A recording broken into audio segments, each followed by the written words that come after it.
కళ్యాణ్తో సుజిత్ తీస్తున్న OG release date మారబోతోందా? వారం రోజులుగా ఇదే ప్రచారం జరుగుతోంది. బాబాయ్ ప్లేస్ లో అబ్బాయి వచ్చేలా ఉన్నాడంటున్నారు.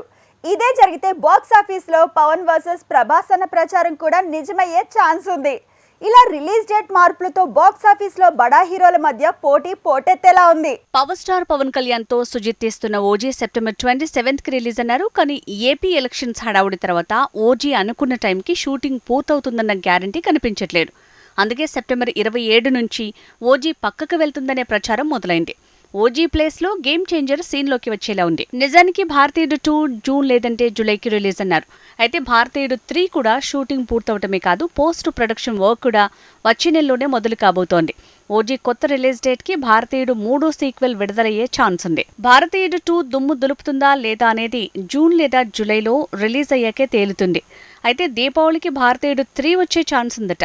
ఆ లెక్కన పవన్ మూవీ ఓజీకి 3వ భారతీయుడితో పోటీ తప్పేలా లేదు. ఇక పవన్ ఓజీ వాయిదా పడితే కమల్తో పోటీ తప్పేలా లేదు. ఇక డిసెంబర్లో పవన్ మరో సినిమా కూడా ఇంకో హీరోకి పోటీ ఇచ్చేలా ఉంది. సలార్ సీక్వెల్ కి పోటీ కన్ఫర్మ్ అవుతోంది. సలార్ సీక్వెల్ షూటింగ్ ఈ నెలాఖరులో మొదలు కానుంది. అది కూడా ప్రభాస్ లేకుండా మిగతా పాత్రల తాలూకు షూటింగ్ మొదలు పెట్టబోతున్నారు. ఇక ఈ మూవీ షూటింగ్ 5 నెలల్లో పూర్తి చేస్తారట. అన్నీ అనుకున్నట్టు జరిగితే క్రిస్మస్ కి సలార్ 2 రావటం పక్కా. అప్పుడే పవన్ హరిహర వీరమల్లో వచ్చే అవకాశాలున్నాయి. ఇక మ్యాన్ ఆఫ్ మాసెస్ ఎన్టీఆర్ మూవీకి కూడా పోటీ తప్పేలా లేదు. కొరటాల శివ మేకింగ్ లో తారక్ చేసిన దేవర అక్టోబర్ 10th కి రాబోతోంది. దసరా సీజన్ లో వస్తోంది. కానీ అప్పుడే ఈ అబ్బాయికి బాబాయ్తో పోటీ తప్పేలా లేదు. డైరెక్టర్ బాబీ తీస్తున్న బాలయ్య మూవీ దసరాకే వచ్చేలా ఉందట. ముందనుకున్న ముహూర్తాలన్నీ మార్చి అక్టోబర్లో విడుదలకు రెడీ అయ్యాయని తెలుస్తోంది.